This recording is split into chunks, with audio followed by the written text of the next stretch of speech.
যাবো না বেগুনতুলিতে ললিতে যাবো না বেগুনতুলিতে।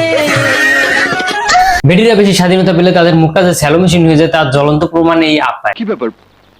ভাই সাকিব, আমি মুখে বলতে পারবো না, তুই নিজেই দেখে নি। প্রোটেকশন লাগায় মাস্টারবেট করছিলেন?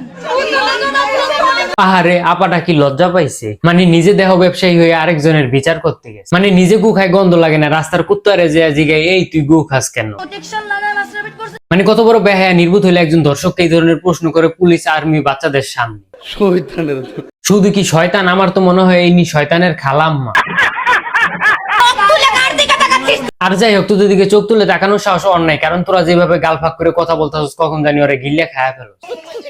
খোদার কসম আমি এখান থেকে খুন কইরা এখনই ফাঁসির জেলের মধ্যে। মানে বেটি কি স্বাধীনতাই পাইছে পুলিশের সামনে খুন করার চেয়ে দিয়ে যাইতেছে? কসম আমি এখান থেকে খুন কইরা। হ্যাঁ, আমার মনে হয় আপনি পারবেন, কারণ আপনার তো আবার প্রতিদিন প্যাকেট ফাটানোর অভ্যাস আছে।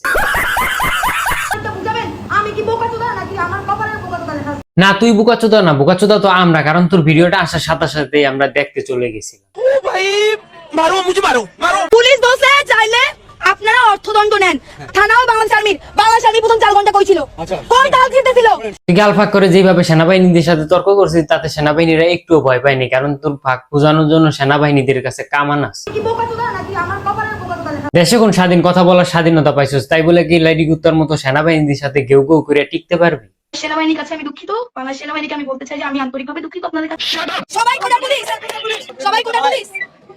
শুধু ভিজনের কথা ভাবি না, বিশ্ববিদ্যালয় জানতে। হ্যাঁ, এটাই হলো সেই মেয়ে যে কিনা কোটার পুলিশ বলে প্রতিবাদ করে ভাইরাল হয়েছিল। তাহলে এখন অনেকেই বলবেন এই নিয়ে ভিডিও বানানোর দরকারটা কি? দরকার আছে রে ভাই, দরকার আছে। কারণ তখন সে ভাইরাল হয়েছিল প্রতিবাদী নেত্রী হয়ে, এখন সে ভাইরাল হয়েছে গালাগালির নেত্রী হয়ে। এখন ভাই আপনারাই বলেন, তখন সে ভালো কাজ করছিল তাই বলে তাকে ভালো বলছিলাম, এখন সে খারাপ কাজ করছে তাই বলে কি তাকে খারাপ বলতে পারবো না? এখন যেটা চাচ্ছেন যে 10 জন মেয়ে মিলে তাদের মারবেন, এটা কোনো ঝুলায় রাখবেন, এটা কোনোভাবেই দেখেন, একজন অপরাধী অপরাধ করছে, আইনের আওতায় নিয়ে তাকে সাজা দেওয়া হবে। আপনারা তো পারেন না নিজের হাতে আইন তুলে নিয়ে সেনাবাহিনীর সাথে তর্ক করতে। আর সাধারণ জনগণ তর্ক করলে একটা কথা ছিল, আর তোর বোন একটা কথা বলি শুন, নিজের পাশার গু পরিষ্কার করে অন্যের পাশা শুকতে যায়। ঠিক বলে, যদি সঠিক বলে থাকি তাহলে এখনই আমার পেজটা ফলো করো, আর চ্যানেল থেকে ভিডিওটা দেখে থাকলে অবশ্যই সাবস্ক্রাইব।